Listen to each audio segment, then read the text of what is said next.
cmpradio.net. It's the station.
cmpradio.net, man. I want to welcome you to another episode of Uncomfortable Conversations.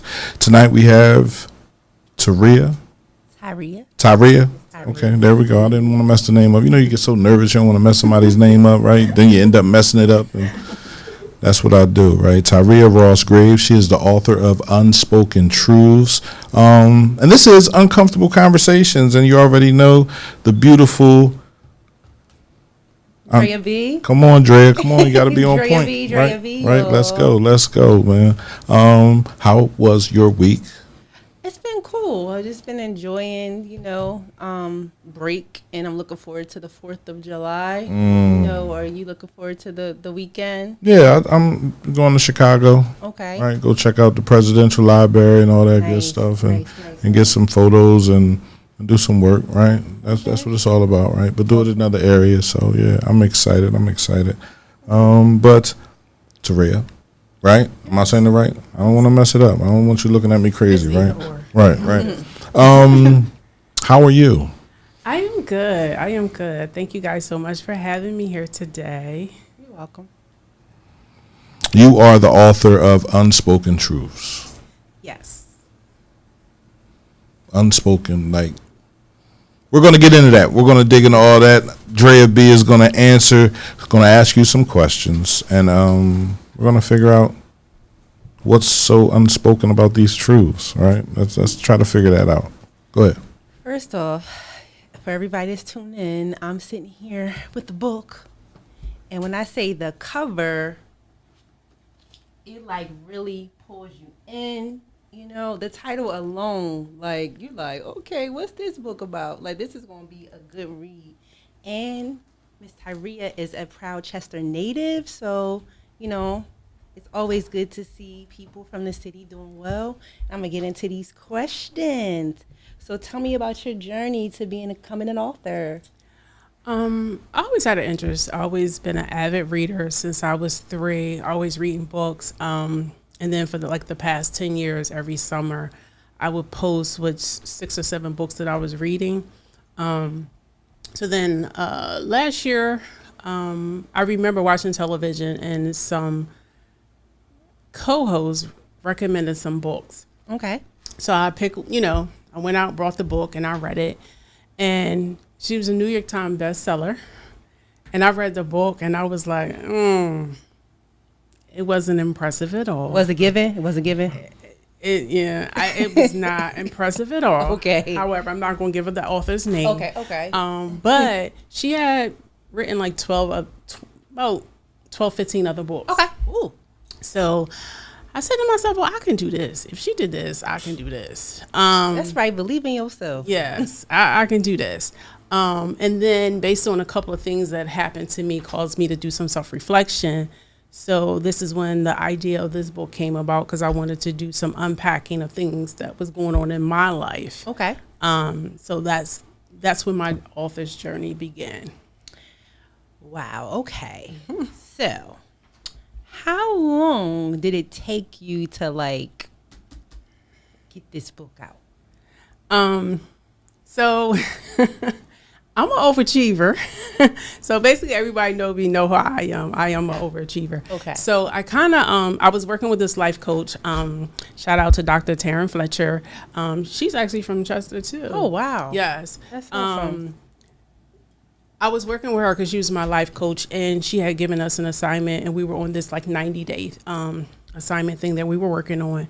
And I had briefly mentioned that I was thinking about writing a book, and then she challenged me to actually do it during this particular, 90-day time period. So I, accepted a challenge, and I told her that I was going to do it.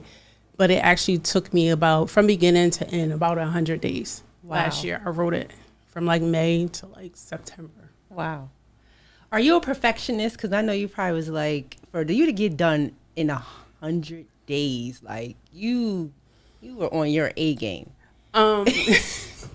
Yes, I am a perfectionist. Again, type A personality. Everybody who knows me know that's how I am. Okay. The interesting thing is I had started writing books before and didn't finish.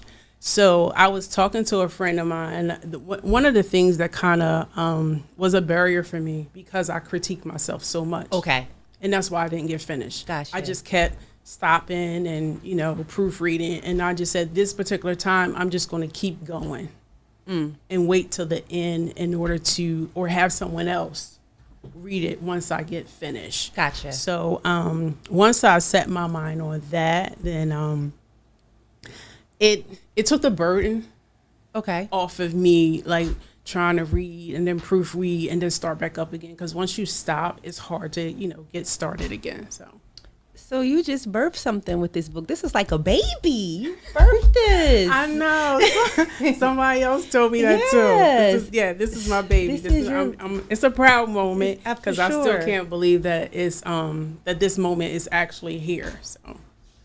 So without giving too much, like what is Unspoken Truths about? Don't give us no spoilers, though. Okay. So, definitely because I want everyone to go out and read the book. And it's for men and women. Okay. The overall theme is how our childhood experiences impact our adulthood and our decision making in our relationships, within our marriages, within our friendships, how we interact.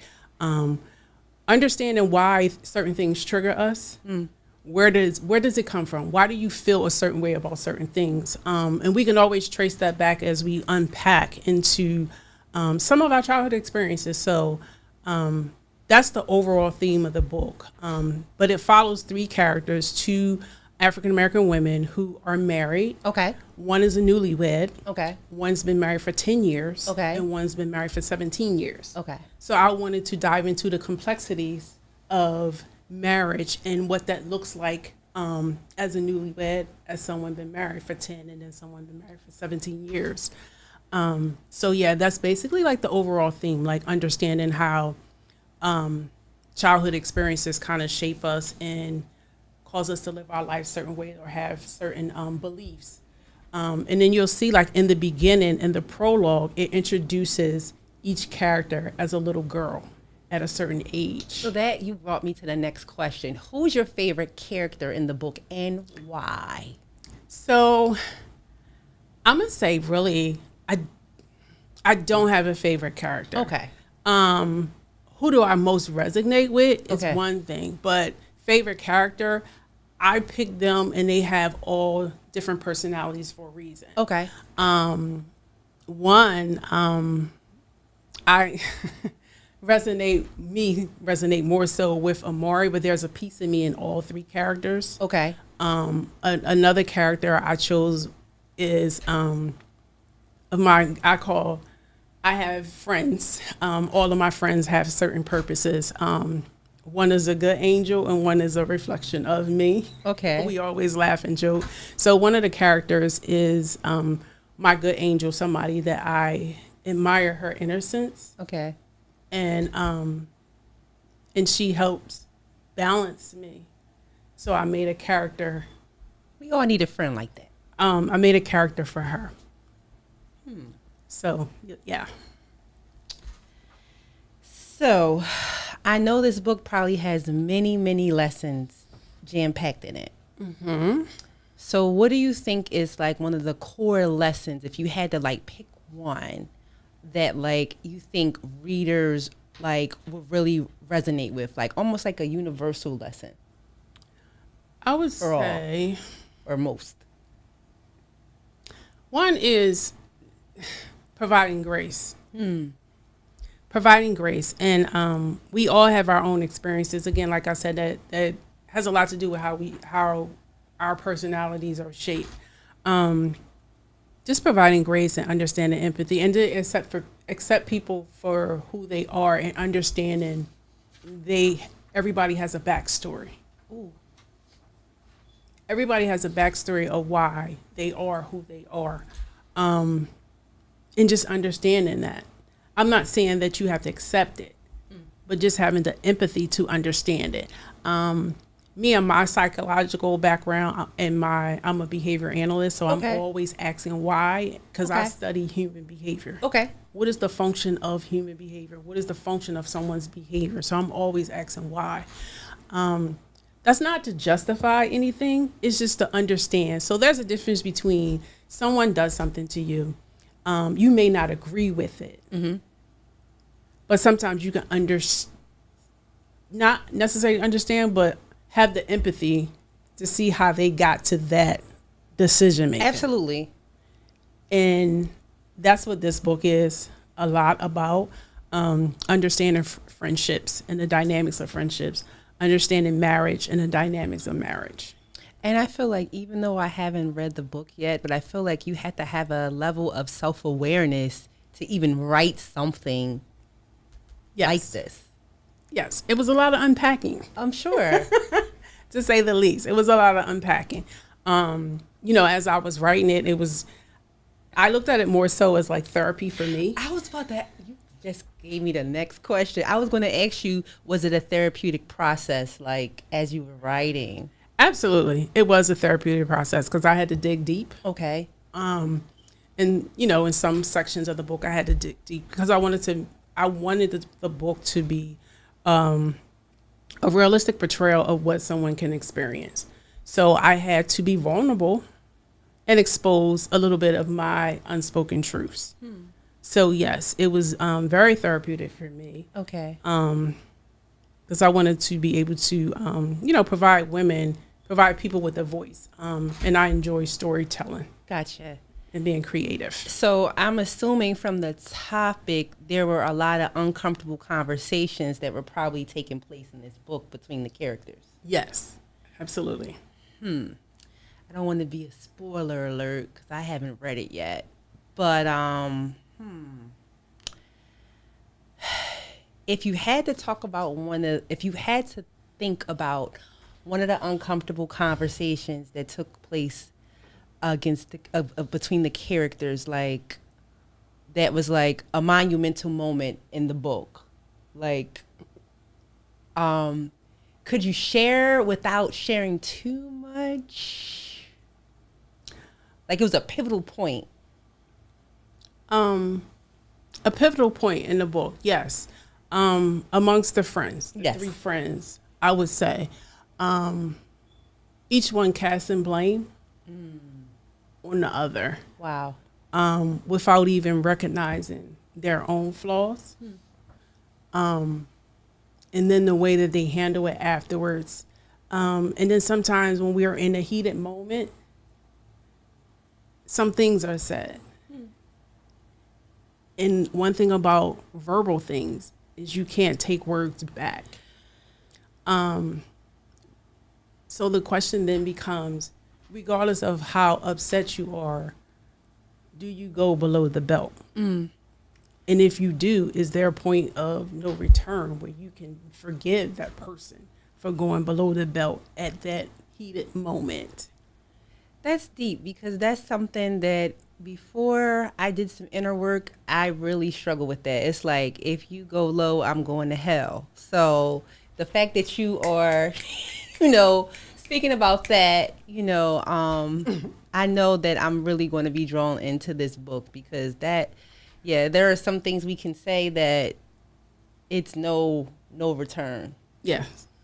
And I have experienced that myself. I have been on the giving end and the receiving end. Thanks for the transparency. Yeah. Same. Yeah. So the characters, what's the age group of the characters? The three ladies. They are the one who's a newlywed, basically, probably she's like 30 something. Okay. And then the other ones are possibly in their 40s because they Okay. have the other two have teenage children. Okay. And then I wanted to give you like a description of them because in each chapter it describes a description of them. Okay, go ahead. So Zuri is your first character. Okay.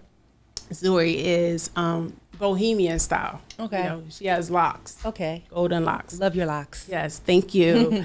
She has locks and she has the Jill Scott smile. Okay. Yes. And then the second character is Tracy. Tracy is short. She has the pixie cut, but she's her character is more so like a combination of Nia Long and Kelly Rowland.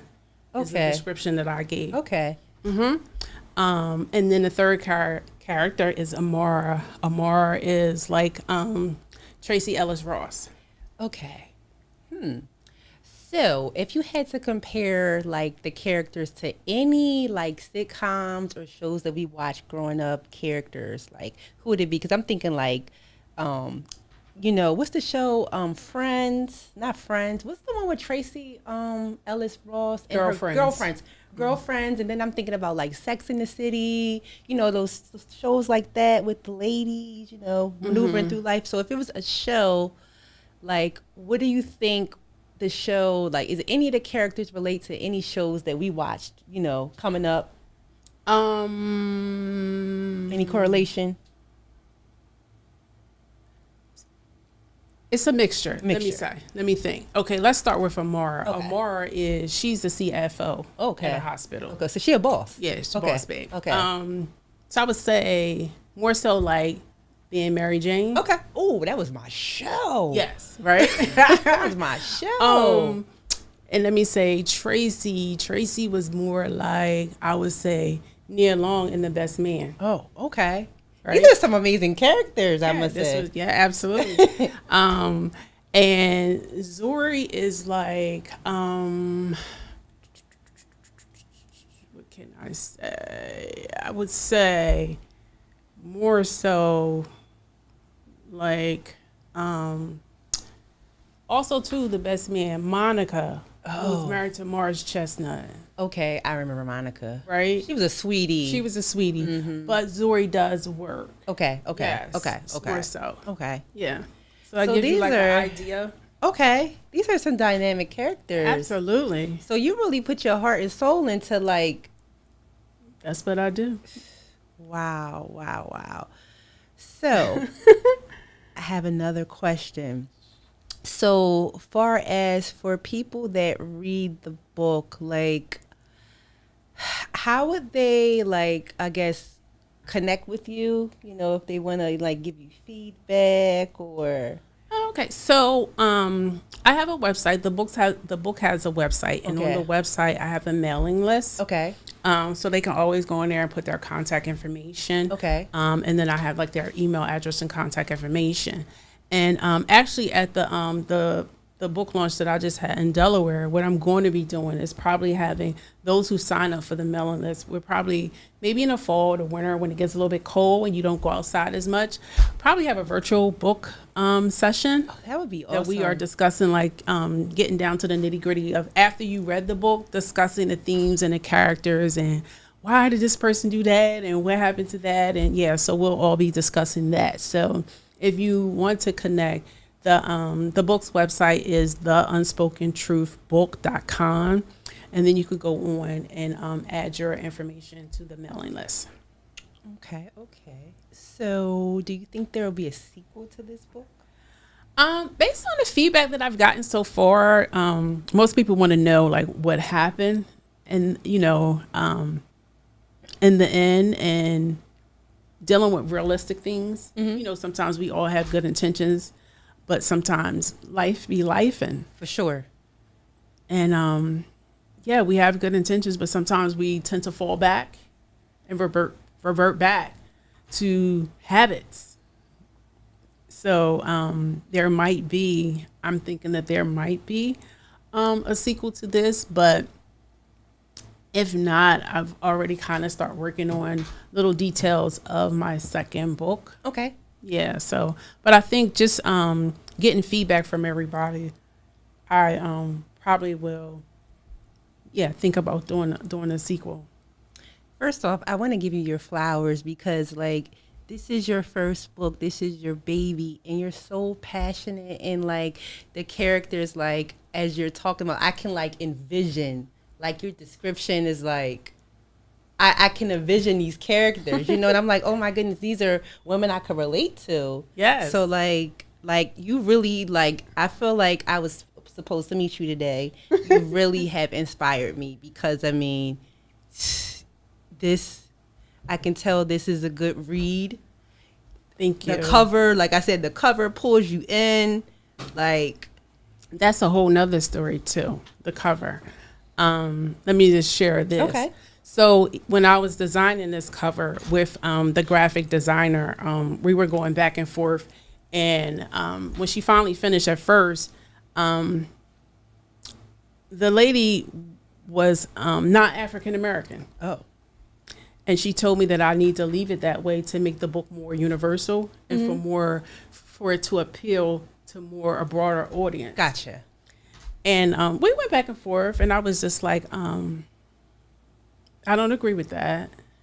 And she was like, well, why? You know, she just kept saying it was just like a universal thing. Right. And I explained to her, just very politely, professionally, just being who I am, just my authentic self. My hair, everybody know me.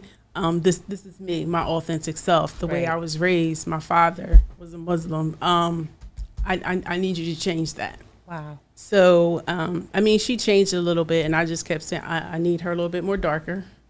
I need her a little bit more darker. Because I didn't, I just wanted her to be like a reflection of me and what I look like. Awesome. And then even instructed her, I need the red lipstick, the pop of the red lipstick. I need to make her like a Nubian princess. Right. I need to, when people walk past the book, I needed to pop and people just pick up the book. And I kind of explained to her, I said for years, we watch shows that do not have African American people in it, and that still didn't take away the meaning of the show. So just taking a step, just stepping out on faith, and that just being my authentic self and showing my authentic self and asking people to accept it for who it is, regardless of what the front cover looks like. That doesn't mean you cannot resonate with the book. Right. On the flip side, because we've been doing that since day one. And your authenticity, it just oozes from your pores. So that's a good thing. That's a good thing. I'm excited about reading this book. I really am. I would love to do a book club with some of my girlfriends or some of my sorors. Absolutely. I'll do guest appearances for book clubs. I would love to do it. And again, like I said, this book is not just for women because these women are married. So their husbands have voices here as well. So I just wanted to put that out there. But yeah, I'll definitely do. I would love to do guest appearances at book clubs. Because like you said, this is my baby. I'm very passionate. I just want to get people's feedback. To see, how you really feel about the things that's going on, the complexities, and unpacking all the things that happen in the book. So with that being said, even though you just had this baby and you're thinking about your next baby, do you think it's going to be along the lines of this type of content, or is it going to be on a whole nother? So, no, it's actually it's going to be somewhat of this content. It's going to be storytelling from women's voice. Okay. Some of the things that, I don't want to give away the title. Of course. Yet, but just the different dynamics of the genre of childhood experiences and how it shapes us as adults. Gotcha. Yeah, but it's just going to be different characters with different experiences, because I want to cover there's so many there's an array of experiences that we have, right, that all women have for sure, and you don't want to I just want to be able to spread it out in a story that is not too overwhelming in one book.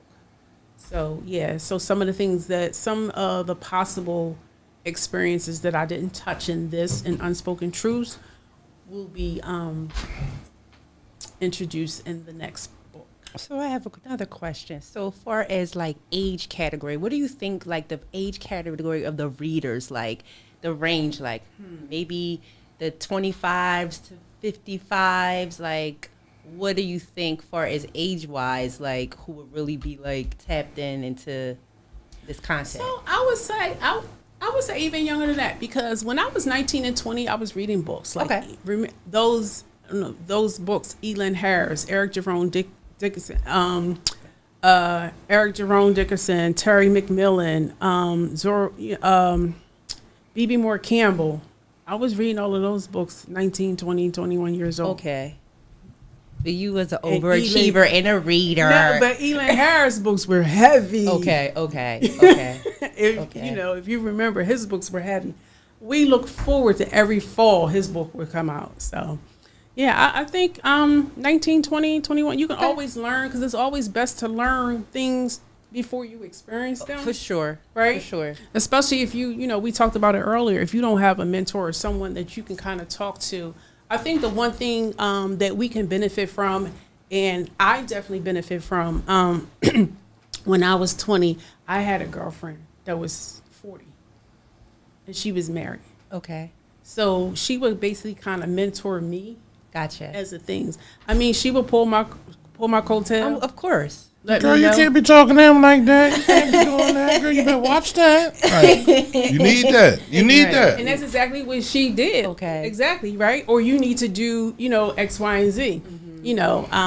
So I think we need that. Yes, sure. Yes, we do. Definitely. And on the flip side, too, guys need that. Because I think so many times we're out here listening to It's the Blonde Leading the Blonde. Boy, no eyes. Not blind. No eyes. No half of no head either, right? Just sitting out here saying, this is what I think I saw. You can't see anything. What are you talking? But yeah. And you have so many, and now there's so many people with podcasts and have a microphone and a voice and do not realize the power that they are putting out there. Yes. Absolutely. And to me, I always say the one thing, even with the marriage rate and divorce rate going down, my best friend, she's no longer here, who's my 40-year-old friend. She's no longer here, but I dedicated the book to her. Right. Picture of her in here. Right. We will always have these conversations about being married. And we will always say, we used to laugh and joke all the time, and I was saying, we all in a room full of shit and don't realize it. The only time we realize it is when somebody new come in. And then the aromas. You're like, what is that? Right. So it was so funny when we were here, somebody got married. We was like, ooh, child. She gonna go through this, and this, right? Right. Because we already used to it. And the thing is, you never can be judgmental, right? Right. Because what my core principles is and what I tolerate may be different. Absolutely. From yours, right? Absolutely. People always have something to say about people and who they're with. Right. The bottom line is that person's for you. You decide what you're going to tolerate. For sure. Right? And in saying that, realizing we all have an addiction. Yes, we do. Whether it's drugs, attention, what you're addicted, it's a vice somewhere. Right. That we all go to for comfort. Yes. Shopping, sex, drugs, alcohol, gossip. It's an addiction. For sure. And we have to realize that we as a country, we as a human race has to realize one sin is not greater than the other. They're all the same. They are all the same. But you know what? You said the word sin, and I always say, like, of course, I'm a believer. I believe in Jesus Christ as my personal Savior. I don't want to sin, but I don't want to sin against myself. That's the thing. I'm big on that. Anything that people want me to do that is sinning against me is violating me. Like, no, I can't do that. So that's like, that's big for me. Like, Right. I will not sin against myself. Right. And my whole thing is, if I'm going to hell, I'm going to hell for me. Boy. You better say it. Not for you. Well, You better say it. You better say it. Yeah. So, and then even talking about that, and like I said, like everybody tolerates or decides what is best for them, and knowing that Maggie taught me, she always used to say, everybody don't cross the finish line at the same time. And in my 30s, I used to end it with, and we're all on different laps. right. Some of the lessons that I learned as a child, some people are just getting at 30 and 40. Yes. So we're all on different laps, That's right? right. And now we used to sit back and laugh and, talk about people. And I'd be like, oh, I'm so glad I got that lesson at Right. 20 Right. as opposed to getting it at 40, Right. right? You know what? You just really, a lot of what you're saying is resonating in my spirit, because I feel like the light bulb came. I'm 43, and the light bulb truly didn't come on till 40. Like Oh, no, 40, no. 40 is when everything started to click. But before then, It's another degree of brightness to that light bulb you got. Yeah, and she used to, and Maggie used to tell me that. And when I turned 40, I was like, oh, clarity. Right. Right. She said, oh, you Wait. think you got clarity at 40. Wait Wait. till you get to 50. oh, It's a whole new, it's like you put on 3D glasses. oh, Your level of tolerance for BS okay. is like this. Wow. Yes. As far as like the clarity. And again, because you've done some things. You experienced some things. You saw some things. You check that off that, okay, that's not what I want. I won't do that, right? But I like that. You get even more clarity. What you're supposed to. If you're doing the right thing. Right. When you get 50. And then they say even 60 is even more enlightenment. You know? Right. Because you do a lot of self-reflection. Because I used to always say, life is about riding a bike on a summer afternoon, right? When you're a child, you're going up the hill. At 50, you at the top of the hill. And then you let go, throw your head back, Right. hands in the air, and you going down. At 50, you want to be going down, cruising. Yeah. Not so much. You didn't put all in the hard work in your 30s, 20s, 30s, and 40s. And your 50s should be a little bit more easier. Because you're supposed to be a little bit more wiser and making better choices. Much better decisions. You can ask anybody that's 50 years old, you be like, you want to do your life over again? No, I would never want to do my 20s, 30s, and 40s over again. Never. Especially not now. What this? Yeah, right? What the culture is today is just like totally different. Wow. You definitely inspired me, and I'm sure you inspired a lot of people that maybe have content, maybe have like some stuff that they want to put out there and just haven't got to it. So I'm grateful that you shared. I look forward to reading this book. I really do. I learned a lot from just, talking about the book and just having this conversation. I'm excited for you to read it. I love to hear people's feedback. I want to hear, I talk to people. I'm like, how far are you in the book? And then I'm like, oh, okay. So what did you think about that part? It was like, oh my gosh, So I love to hear it and the different people reactions of the book and how they responded and why did you do that? Because I wanted to get that reaction. Right. So let me ask you this, because you are an educator, right? Yeah, I'm a behavior analyst. I work in the education field. Okay. Yeah. I used to teach. And you have a psychology background. Yes. So how much do you think your background influenced you writing and developing the characters in this book? It influenced it a lot. Without giving it away. Okay. You'll see. Okay. In the book, it influenced it a lot. Okay. My spirituality. Okay. Influenced it a lot. You'll see in the book. Okay. Yeah. Okay. Definitely without giving it away. My own personal experience influenced it a lot. But it is fiction. Okay. I wanted to make sure that I know a lot of people, now we are what we call like the ding society. We have no patience. everything is at our fingertips. A lot of people don't like to read, so I wanted to make sure that I grab the audience from the very beginning. Okay. And make sure that it maintain the engagement. Because sometimes I read books and they get a little boring in the middle, and it gets hard. I put it down. Keep on going. Yeah. Right. So I wanted to make sure that the readers didn't experience that. I just wanted to make sure that it stayed engaging. So I had to do a lot of different things with the characters, to keep it engaging and even intertwine them. Because you can see the book is set up at first. Each character is introduced by 2 chapters. Okay. Wow. Like Zori has the first 2, Tracy has the next 2, and then Amora has the 2 after that. That's how they're introduced. So I don't want to do a spoiler, but if you can answer without saying too much, who do you think has the most challenging situation? Journey? Your journey. Um,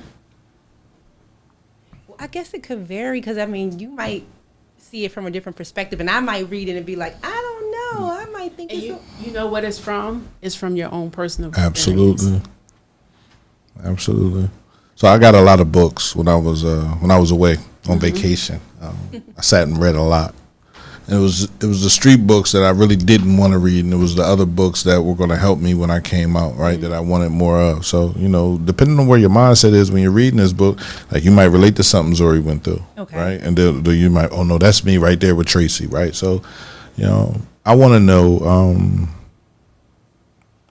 What was the most emotionally difficult chapter to write? That's a good question. That's a good one, P. If I tell you, I give the book away. No, you don't have to get a book away. You just let me know what chapter, because I'm trying to think of what chapter. I don't want the number. If I do that, then people automatically gonna go jump to that chapter. Go to that chapter. All right, there you go. Spoiler. Like I said, each character has a little bit of me in it. Okay. That's what I'm gonna tell you. That's what I'm gonna leave you with. Okay. And that was a good question. I don't want to give the book away. And you should not give the book away. Yeah. But all right, so we back to a question about you. You will definitely be like, okay, this is what she was talking about. What surprised you the most about yourself while writing this novel? That's a good question, too. What surprised me the most? Yes. I thought I was healed. Right. See, you think you be healed and you don't really be healed. You preach it to the choir. I thought I was healed. Right. Right. Because I'm excuse me, I'm gonna say this. Hold on, let me drink some water. Yeah, go ahead. I'm gonna say this because I remember writing in the middle of the night one night, and tears was coming down my eyes. Wow. Yeah. And I was like, dang. I thought that. Why would that still hit me like that? Yes. I thought I was over that. I'm over here in the corner minding my business, and I just. And you know what? And it was so interesting because it just one thing about it is like when you're writing, you're trying to think. It was just flowing.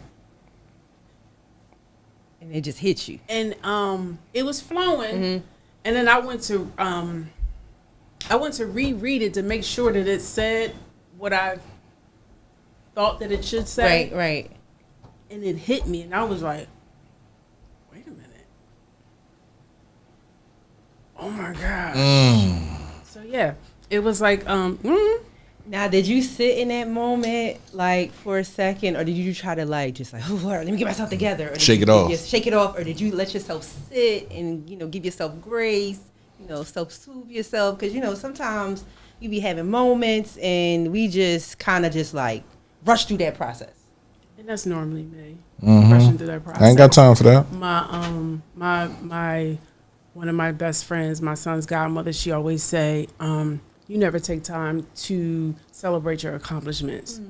On to the next. Because I'll do something and I'm on to the next. Even going to school with all, the different degrees, like when you going to breathe, nah. No, when I'm done. When I'm done. Yeah. I'll know when I'm done. And then another friend of mine, she like gut punched me one day when she said that, when are you going to get out of survival mode? Ooh. Wow. Yeah. That is a good one. But did you realize you were in survival mode? You know how hard it is to. So, I mean, mentally, a little bit, yeah, I did, because that is my driving force. Right. But physically and emotionally, no. I Okay. didn't know that it was affecting me as much. Okay. Wow. Yeah. So, yeah. How old were you when you think you came out of it, survival mode? Right now, Right now? Okay. All right. listen, I'm in a survival mode anonymous. Absolutely. Every day, every Every day. moment. Okay. I have to remind myself. All right. I like that. See? Thank you for your transparency. Yeah. Yeah. People- Every people tell- day. People tell me I'm crazy all the time. 'Cause My husband tells me that all the time. This is how I survive. This is how I get through. Now I can be gentle in my survival mode, and I can be something else too, right? And I'm trying to be gentle, trying to communicate, trying to talk. Now, do you want it or not? I get that. I do. Now, this is a perfect time for my plug. What's my plug? My mantra is, you cannot heal what you do not reveal. I say that every episode. So, you know. Absolutely. It's as much as it's easy to say, and it's more harder to get it off your heart. You know what I mean? Because we go through things all the time, and I'm over it. And like she said, she was still hurt by that situation, right? I know of things that still hurt me when I see it, right? So, and it was so. I think that's why I gravitate to the young bulls, right? Okay. Like to talk to them, to tell them, look, man, like I was out here, like you, looking for someone to guide me, hoping that someone would guide me the right way, and people twisted me every which way, right? So when I finally found out who I was in the counselor's office sitting on the couch crying, right? Felt like a little girl because I knew I had let down my homies. I knew I was supposed to be a certain person. I was supposed to be able to take something and just, we doing this, right? But I thought more about my son, right? What type of energy am I passing down to him? You know what I mean? And it don't have to necessarily be him. It could be just passing down, period. So for me, it was about fixing myself and being accountable in all of that, right? And like I said, things still bother me still to this day, right? I know I'm not completely healed, but listen, I'm not going to sit here and cry every day about it either, right? So when I say this is who I am, when I say I talked to my therapist, and my therapist said, I understand where you are in healing. Everybody's not going to be able to ascend, right? You're good right here, and you're helping people not even get to your level. You're like, yo, no. Right. So, that's why I said I am who I am, but I'm not mad anymore. Right. So now it just made me connect everything we're talking about to the book. So with the characters, would you say any of the characters like have some areas of generational trauma in regards to their I was just life going journey? to say, it all starts with generational trauma. Isn't that something? If you turn to the prologue, Turn to the prologue. Turn to the prologue of the book. It opens up with Zori. Hold on, let me put my glasses on first. Ooh, I want to read this. So, This is me right here. it opens up for the women who were told to be quiet, to be good, to endure. This is for the ones who stayed too long, swallowed too much, and finally chose themselves. I resonate with this so much. You just don't even know. Wow. The book, and that's why I said the first character is her mantra. When you mention mantra, each one has a mantra. Okay. And it's in the prologue. Okay. Zori's is just be good, just be quiet, then everything will stay together. Wow. She learned that at age 9. Tracy at age 8. A good woman knows when to hold her tongue. And Amara, at age 11, she learned, if you didn't count on anyone, they couldn't let you down. Keep your expectations low, keep your heart locked up, and never wait at the window. Wow. That's heavy. That's heavy. Wow. And you talk about generational curses and trauma, that's what this Unspoken Truths is about. All the things that we don't discuss. You are the perfect guest today because it's like the things that you're unpacking in the book that I don't even know what everything in this impact in the book, but I can say there's some common themes that you're talking about. We talk about here on this podcast. So, I mean, this was a divine appointment today. Yes, It it was. really was. It really was.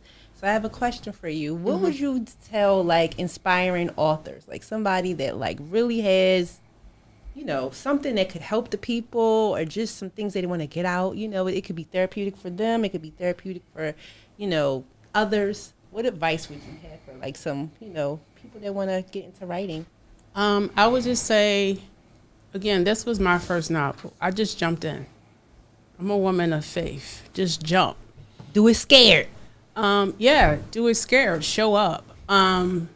With me, I know what works for me. What works for me is the visual. So I just sat down that day. Once I decide that I'm going to do something, I do it. So with me, I write stuff down. Okay. So what I did was I wrote it out. I just did a couple of things, like 3 characters, came up with 3 names. Okay. Where do I want the book to take place? What do I want the overall theme to be? And then I just start the description. Okay. What do I want this character to look like? And that's what I wrote. Like, Jill like Scott that. smiled. Yep, just like in the outline. Jill Scott I love me smiled. some Jilly from Philly. Yeah, and I actually went to Temple with her. Okay. Yeah. Are you going to go to her concert? Maybe. I'm not a concert person. I'm Yeah, not. I'm going in July. I think the 25th. I may go some Okay. to some, but just like I just put an outline together. Okay. Once I had the outline, I just sat at the computer and just start writing. Wow. Yeah. And like I said, it was more so, I don't think it was hard for me because I've been an avid reader. Okay. So I read all the time. So to me, it was my chance to come be creative Okay. and put together a story. Okay. And I try to utilize history in it as well. Okay. You'll see. Okay. I wanted to drop some gems Okay. of history Okay. as well because I wanted to make sure that it was me and who I am. My dad was always a current events. Like Okay. he had to know certain things. Absolutely. My dad was an unorthodox guy. He taught me that he was not my plan B. To make me resourceful, Okay. find stuff on my own. However, if I ever had any questions, I can go to him. Okay. But he always told me, I'm not your plan B, I'm your plan C. If I'm your plan B, you're not going to work hard enough. Wow. So, like, little things we used to do. Like, at the age of 13, he took me up on a train, Philadelphia. On the way to Philadelphia, taught me how to read a train schedule. We got to the gallery. He told me, I'll see you back home at the Chester train station What? X amount of time. That was my dad. Oh, wow. I mean, that's you need to know how to My survive. dad couldn't stand the fact that people in Chester didn't know how to get around Right. outside of Chester. So in that time, when I got off at the train station, he was waiting right there. Right there. Hey, My baby. dad, yes. Good job. My Good dad, job. That's the things that's how he raised me. Sound like my dad. It's so many funny stories I can tell you. I remember when I first brought my first car. I Okay. was living in Philadelphia. Okay. It was a stick. I didn't know how to drive it. Okay. Me and my girlfriend Vanessa, we ride around with these 2 Asian guys who I was buying a car from. Okay. So I called my dad. I said, Dad, I brought a car, but I can't drive it because it's a stick. So he was like, okay. So he came to Philadelphia, Okay. drove me back to Chester, Okay. took me over to Erie Drive, gave me a half an hour lesson, and said, whenever in doubt, put the car in neutral. Wow. Now go back home to Philly. He said, you think about it. You have this. Right. gear 1 is 0 to 15. Gear Right. 2, 15 to 30. Right. Gear 3, 30 to 45. Think. Simple. Use your head. Right. And we just practice. He said, with your hands, do this. Practice. Now do this with your feet. That's what you're going to do. Go on back home.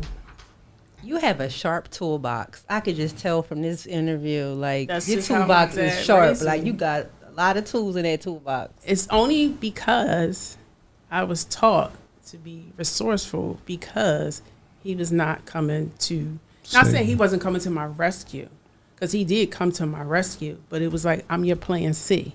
Figure it out. If I needed money, of course I didn't understand it as a child. I thought he was mean. But now, as an adult and as a parent, I to see it, understand man. why he Yeah. did what he did. Okay. Yes. All right. So, you come to him for money. If I'm 19 or 20, I'm coming to him for money. It was always why you need it. What are you going to do to make sure you don't need it again? And I was like, why can't you just give me the money? Right. But as an adult, now I see he was making it uncomfortable for me to come to him for money. Because as long as it was easy, I would keep coming. But if he made it uncomfortable, then I was like, forget it. I'll get my own money. So how much do you think your dad influenced your parenting? Oh, like 70%, 75%. Absolutely. Okay. 75%. My dad was a scholarly man. He, even my dad used to make me read books at 30 and we would talk Absolutely. about it. Wow. Yeah, my dad was, very, very influential in I had two dads, his brother too. Both of them are very influential in my upbringing and the way my philosophy and ideology of parenting. Okay. I mean, I'm not as strict as my dad. As your dad was, Okay. right? But it's got to make sense. But the actions. overall, like core principles, I am, and I think I did a good job. My son just graduated from UPenn. Come on. I believe. Come on. Okay. Yeah, we're in school of business. Let's go. So, hey, Hey. You did good. Yeah, you did good. yeah, All right. Dad did a great job. thank Sure, you. for sure. I feel like, I got information about the book. I got information about life. I got some gems to take with me to put in my toolbox. And I'm glad you took the time to sit here, and talk to us about your book and just give us some gems, because you got plenty of them. Yeah, I mean, I appreciate even, being here. I try to help people as much as possible as far as like being resourceful. Kids are my passion. I always try to help kids, get a step ahead and knowing how to navigate Same. different things. So, and I guess that's why I'm in the education field. So that's one thing that I don't mind doing. That is my passion. I'm always helping out somebody's kid. I'm Same. the person that everybody come to. Like, what are you doing? Like, even like camp. When my son was going to camp. Which camp you sending Brandon to? Right? I was the person that went around and interviewed camps. Because I'm not just dropping my son off anywhere. Right. So, yeah. Awesome. All the different things. What conversations do you hope this book starts in the black communities, in Chester, in the house, right? And will you ever do like a public reading where you're reading chapters and leaving it open for discussion? I mean, I definitely, I would love to do that. Yes, I would love to do a public reading and open up for discussion. And I'm open to, like I was saying, I'm doing like virtual book clubs. So yeah, I would love to do that. What I want this book to do is to give people the voice, their voice, to discuss and to let people know that the problem a lot of times that we grow up thinking that we're the only one, and not just growing up as adults, we think we're the only one suffering. So we're all sitting there suffering in silence and putting on this facade. About that all the time. And not thinking that you can go to your fellow person next to you, thinking that they're going to judge you. So I just want people to, what they can take away from this is like, one, they're not the only one. Two, we all suffer from generational trauma. It goes all the way back to slavery, and even before we came here on the slave ship. Right. But slavery just messed it up, and we never received proper therapy for the post traumatic I mean, stuff that we went through. We're picking ourselves up after slavery, trying to figure out how to stand up. Then we're kicked back down and told we're less than a man. We're not a man. Then our men are pulled away from the families, right? Then the women are given stuff, and then the women go to school and go to college, and then everybody's looking down on each other when we really need to be boosting each other up and helping each other get back up, right? So our generations have been traumatized. Crack, right? Everything that has happened to us, it's like, how do we even stand up? And I think there's so many different other variables too, right? Of society that made us do or feel the way that we feel. Now we're on attack because we're inundated with too much information, and sometimes it's the wrong messages. These like podcasts or various platforms that people have people thinking that us as a culture, that we are attacking each other. Right. And I tell people all the time, I don't like to generalize. And, I hear a lot of the black woman is the black woman that pisses me off. And I refrain from addressing any of it. But I tell people, those who I happen to come across, that the women that they're talking about, that's not all black women. Right. Because the black women I know, we don't have time to do that. We home cooking, making meals, sitting there doing homework, doing test work, running your kid back from this team to that team, doing homework. You running your own business. You're not. It's unfortunately the loudest people get all the attention. All the attention. And then people tend to generalize and think that's a good representation of all of us when it's not. Right. And then there's so much blaming back and forth where, I mean, at the end of the day, I always tell people, funny thing with us, sometimes we always look at the middle to the end and not the beginning. I would say even in my grandmother and grandfather's days, they had two families. Right. And my grandmother was cooking and cleaning and doing everything that she was supposed to do. Right. But that still wasn't enough. Right. Nobody want to be having those conversations. Now, I don't have a problem having those conversations. That's why I said this. It's crazy because so we have there. all these because I'll get into it. Right, we have all these little ideas of why this is not doing this and what. Even when we were doing it, right, it still wasn't enough. Right. So there are so many other variables that's the cause of what we are experiencing today. And then one of the main things is, I grew up in the 70s and 80s. What we saw on TV was different. We were looking at the Cosby Show, The Different World, The Martin. Unconsciously, it influenced us. It did. Like everyone, based on the Cosby Show and The Different World, everyone was either going to college or you were doing something, right? Mm-hmm. The music was different. The lyrics were different. You weren't hearing you started hearing that in the 90s. Even in TV, you weren't even allowed to say the B word. Right. The music was different. It was about love. Right? That's what the radio station is about, love. It was about love. Understanding. It was we couldn't wait till the Quiet Storm came on. Me and my mom used to make you tapes. Had your cassette Right? ready to hit the record. It was about love. When we started to switch and TV started to switch, and subconsciously, you don't know that influences you. I Just like when you're driving, there's a difference in the way that you drive when you listen to jazz. Yeah. Right. And when you listening to mystical. Yeah. Your move, Right, the whole vibe is different. Yeah. You turn on some. For sure. You're unconsciously influenced. Absolutely. And we're not recognizing that. So when we're constantly putting out things that promote aggressive, demeaning behavior, people begin to live up to that. And then people think that they can treat everybody that way. And that is not the case. It's not. Right? And then it leads to where we are today. Even the attire. We're not even gonna get on that today. Because I'm just going like Asians. Yeah. Wow. Listen, I am.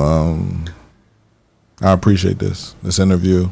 Right, this is your first time on the podcast. You did amazing. An amazing job, right? Thank you. I've been trying to get Kenya to do a podcast. I've been telling her, y'all need to get a podcast, and because if we're missing the 40-year-old friend, and we have tons of women out here, right? Just like I started a group called Infinite Men of Honor, right? Where it's not about a man falling, it's about picking a man up. I don't care what he did to get on the ground. It's about picking him up and asking him, is he all right, right? And sitting with him till he can verbalize and say, you know what, I understand why we're in this group, and let me help the next person. See, because if the first person doesn't help the next person, then no one ever gets up off the ground, and we're on the ground fussing, screaming, and yelling, right? So, I'm all for that, and I appreciate you, right? I appreciate your book, Unspoken Truths, right? I'm definitely going to get into that book this weekend. You might get a couple texts from me like, oh, right, because I don't have no problem with getting into it. I want to hear it because it's certain things I'm looking forward to reactions. Right, I got you. Yeah, We're gonna get into it. To read it. It just was refreshing having a guest in like your sense of awareness, like because there's a lot of people that I come across and it's like the conversation. You hit it on the nose. I just do not do shallow and surface level. So it's like having someone I could sit across and we just vibe. Like it was a really nice conversation. Like it just flowed. So I appreciate you being here. Thank you so much. It was a great pleasure. I really enjoyed myself. Thank you guys for making me feel at home. Yeah, welcome. Your family now. Like seriously, right? Seriously. And now that I know, we can both plug and get in Kenya's ear. Yeah. We could do that. Do that. I called her when I went upstairs. Because it was so funny at the after the launch. She was the moderator, right. And somebody texted me was like, "You and Kenya need to go on the road." Right. I know y'all do because I hear. So okay, I grew up with Kenya, right? She's not my real sister. She's not, but Uncle Lamont was my godfather, right? So it's my god sister, but it's my cousin. It's my mother's. I'm my mother's child, and my mother was her mother's sister. So we were raised together. So I saw everything, and I wanted a part of it. Then when my father died in 1992, things just went a little skew. You feel me? And I was, but understanding that's my sister. I call her. She answered the phone when she's not super busy because she's working. But I love her, and she loves me. So I know when I seen it.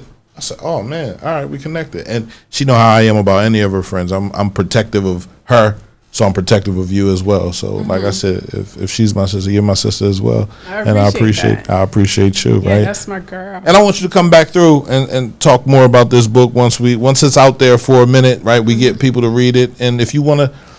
Listen, the podcast is here for you. The station is here for you. Whatever you want to do, right? Do you have a Kindle app? Can people download Kindle and get your book on Kindle? Yes, it's available on ebook. It's actually everything is on the back here. Right. And again, everything that's on here is on the website. And the website is the unspokentruthbook.com. And it will tell you everything you need to know about the book, like where it's available as far as like ebook and everything. So yeah. I want to thank you for taking this time out to meet with us tonight, to do this podcast with us. Drea, as usual, I appreciate you, right? Great questions. And then my book launch for Chester is Thursday, July the 9th from 4:30 to 7:30. Where is it located? It's on 9th Street. The address is on, I don't know it offhand. The address is on the website as well. Okay. It's on 9th and Yarnell, where Keystone East. I know. Okay. That's All right. The Keystone Center. Yep. The Keystone Center, July 9th on Thursday from 4:30 to 7:30. So we're going to be doing the same thing. I have a moderator. Okay. We're going to be discussing the book. Awesome. Awesome. Discussing the themes and the characters of the book. Diving into it. Yeah, send me whatever you got for that so I can promote it. I'll put it on. I'll share it. I'll get it out there, right? So thank you. Thank you. I truly appreciate it. Anything else you want to say before we get up out of here? Just that I appreciated this interview with you, and I look forward to reading the book. So, yep. Thank you so much. No problem. CMPradio.net, man. Listen, man. Go out and get that book. Hand me that book. Thank you. Unspoken Truths, man. Marriage, Power, Secrets, and Survival. I'm going to get into this book while I'm on the plane. I hope to have it done by the time How many pages is this book? It's 400, but it goes It's by like, fast. this is a nice week. engaging. Yeah, this is nice. It's This is a a nice novel. weekend book. I'm gonna get into this. I'm gonna let you know what I think of it. I'm gonna definitely text you and let you know, man. CMPRadio.net. This is Uncomfortable Conversations, and we're out of here, man. Peace.